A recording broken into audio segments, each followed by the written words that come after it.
MLA സ്ഥാനം രാജിവെച്ച് PV Anwar Trinamool കോൺഗ്രസായി. VD സതീശനോട് മാപ്പ് പറഞ്ഞ അൻവർ മുഖ്യമന്ത്രിക്കെതിരെ വീണ്ടും കുരുക്കെറിഞ്ഞു. നിലമ്പൂർ ഉപതെരഞ്ഞെടുപ്പ് സ്ഥാനാർത്ഥിയായി VS ജോയിയെ മുന്നോട്ട് വെച്ചത് UDF-ൽ കല്ലുകടിയായി. UDF സ്ഥാനാർത്ഥിയെ അൻവർ പ്രഖ്യാപിക്കേണ്ടെന്ന് K മുരളീധരൻ. അൻവറിന്റെ പരിഹാസം ആര്യാടൻ ഷൗക്കത്തിനെയും മുറിവേൽപ്പിച്ചു. അൻവറിന്റെ പരാമർശത്തിൽ മുസ്ലിം ലീഗിനും അതൃപ്തി.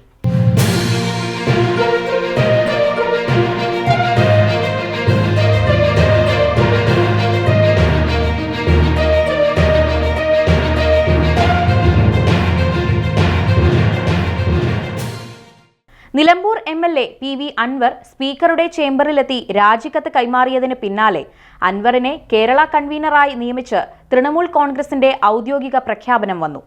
തൃണമൂൽ കോൺഗ്രസ് അധ്യക്ഷയായ മമതാ ബാനർജിയുടെ നിർദ്ദേശപ്രകാരമാണ് MLA സ്ഥാനത്ത് നിന്നും രാജിവെക്കുന്നതെന്ന് അൻവർ അറിയിച്ചു. ഇതോടെ 2026 നിയമസഭാ തെരഞ്ഞെടുപ്പിന് മുന്നോടിയായി കേരളം മറ്റൊരു ഉപതെരഞ്ഞെടുപ്പിന് കൂടി സാക്ഷ്യം വഹിക്കും. CPM അൻവറിനെ നിർത്തി പിടിച്ചെടുത്ത നിലമ്പൂർ മണ്ഡലത്തിലെ ഉപതെരഞ്ഞെടുപ്പ് പോരാട്ടം പാലക്കാട് ഉപതെരഞ്ഞെടുപ്പിനെ വെല്ലുന്ന ത്രില്ലറായി മാറിയേക്കും. LDF-ൽ നിന്ന് പുറത്താക്കപ്പെട്ട അൻവർ UDF പ്രവേശനത്തിനുള്ള ശ്രമത്തിലാണ്. കേരളത്തിൽ പിണറായിസത്തെ തുടച്ചു നീക്കുമെന്ന് പ്രതിജ്ഞയെടുത്ത് UDF-ലേക്ക് ചേക്കേറാൻ നിൽക്കുകയാണ് അൻവർ. എന്നാൽ രാജിവെച്ച ദിവസം തന്നെ PV അൻവർ UDF-ന് തലവേദന സൃഷ്ടിക്കുന്ന ഉപാധി മുന്നോട്ട് വെച്ചു.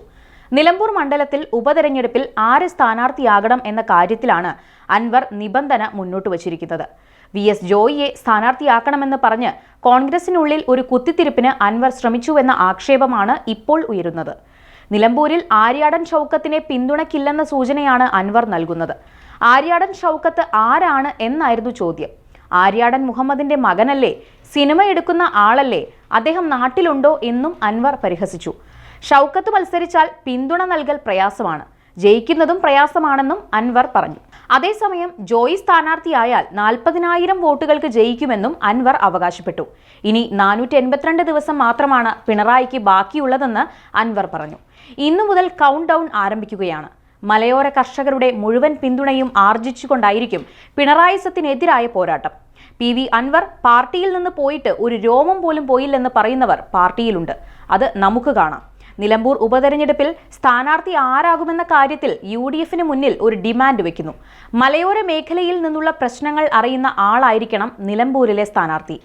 മലയോര ജനതയെ നന്നായി അറിയുന്ന ആളാണ് നിലവിലെ DCC അധ്യക്ഷൻ VS ജോയ് എന്നും അൻവർ പറഞ്ഞു. ആര്യാടൻ ഷൗക്കത്തിനെ സിനിമ സാംസ്കാരിക നായകനായിട്ടേ തനിക്ക് അറിയുകയുള്ളൂ. അദ്ദേഹത്തെ കണ്ടിട്ട് ഒരുപാട് നാളായി. സാധാരണ കല്യാണത്തിനൊക്കെ പോകുമ്പോൾ കാണേണ്ടതാണ്, അതിനുപോലും കാണാറില്ല. അദ്ദേഹത്തിന്റെ സുഹൃത്തുക്കളോട് ചോദിച്ചപ്പോൾ കഥ എഴുതുകയാണെന്നാണ് പറഞ്ഞത്. കഥ എഴുതുന്നയാളെ അങ്ങനെ പുറത്ത് കാണില്ലല്ലോ എന്നും അൻവർ പരിഹസിച്ചു. അൻവറിനെതിരെ നിലമ്പൂരിൽ നിലപാട് സ്വീകരിക്കുന്ന നേതാവാണ് ആര്യാടൻ ഷൗക്കത്ത്. തന്റെ രാഷ്ട്രീയ നിലപാടുകളെ വിമർശിക്കുന്നതിൽ ആര്യാടൻ ഷൗക്കത്തിനോടുള്ള നീരസം അൻവർ നേരത്തെയും പ്രകടിപ്പിച്ചിരുന്നു. അതേസമയം PV അൻവറിന്റെ പരിഹാസത്തിന് മറുപടി നൽകി ആര്യാടൻ ഷൗക്കത്ത് രംഗത്ത് വന്നു.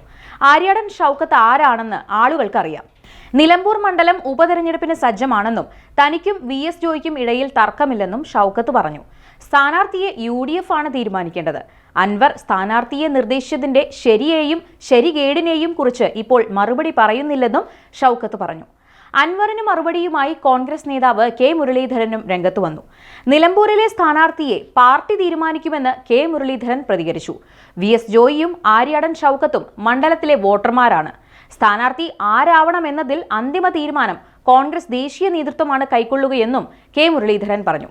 തൃണമൂൽ കോൺഗ്രസുമായി കേരളത്തിൽ സഹകരിക്കുന്നതിലടക്കം കോൺഗ്രസ് ഹൈക്കമാൻഡിന്റെ നിലപാട് നിർണായകമാകും. തൃണമൂൽ കോൺഗ്രസുകാരെ കേരളത്തിലെ കോൺഗ്രസുകാർക്ക് അംഗീകരിക്കാനാകില്ലെന്നും UDF-ൽ ഉൾപ്പെടുത്തുന്നതിൽ ബുദ്ധിമുട്ടാണെന്ന സൂചനയും K മുരളീധരൻ നൽകി.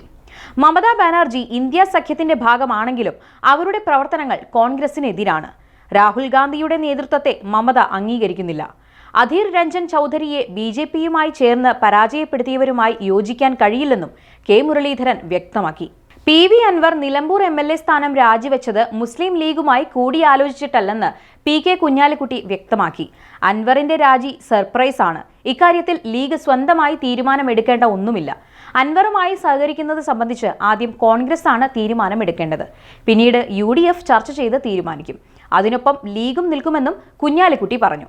അതേസമയം പി ശശി ആവശ്യപ്പെട്ടതനുസരിച്ചാണ് 150 കോടി രൂപയുടെ തെരഞ്ഞെടുപ്പ് ഫണ്ട് അഴിമതി ആരോപണം പ്രതിപക്ഷ നേതാവ് VD സതീശനെതിരെ ഉന്നയിച്ചതെന്ന് PV അൻവർ കുറ്റസമ്മതം നടത്തി. സതീശനുണ്ടായ മാനഹാനിക്ക് കേരള ജനതയോട് അൻവർ മാപ്പ് ചോദിക്കുകയും ചെയ്തു. അൻവറിന്റെ ക്ഷമാപണം സ്വീകരിക്കുന്നതായി അറിയിച്ച VD സതീശൻ മുഖ്യമന്ത്രി തനിക്കെതിരെ നടത്തിയ അഴിമതി ആരോപണത്തിന്റെ സത്യാവസ്ഥ വെളിച്ചത്തു വന്നുവെന്നും പറഞ്ഞു. എന്നാൽ അൻവർ പുതിയ രാഷ്ട്രീയ അഭയം ഉറപ്പിക്കാൻ വേണ്ടി പച്ചക്കള്ളം പറയുകയാണെന്ന് P ശശി പ്രതികരിച്ചു. MLA സ്ഥാനം രാജിവെച്ച അൻവർ പ്രതിപക്ഷ നേതാവുമായുള്ള പ്രശ്നങ്ങൾ അവസാനിപ്പിക്കാൻ അദ്ദേഹത്തിന്റെ പ്രതിച്ഛായ മെച്ചപ്പെടുത്തുന്ന വെളിപ്പെടുത്തൽ നടത്തിയതിനെ രാഷ്ട്രീയമായി പ്രതിരോധിക്കാൻ CPM-ന് രംഗത്തിറങ്ങേണ്ടതുണ്ട്. UDF പ്രവേശനം ആഗ്രഹിക്കുന്ന അൻവറിന് പക്ഷേ നിലമ്പൂർ സ്ഥാനാർത്ഥി പ്രഖ്യാപനത്തിലെ നിലപാടും മമതയും രാഹുൽ ഗാന്ധിയുമായുള്ള അകൽച്ചയുമൊക്കെ പ്രതിസന്ധി സൃഷ്ടിച്ചേക്കും. CPM ആരോപിക്കുന്നത് പോലെ വാ പോയ കോടാലിയായി അൻവർ മാറിയാൽ UDF പ്രവേശനം അൻവറിന് വലിയ വെല്ലുവിളിയായി മാറുക തന്നെ ചെയ്യും.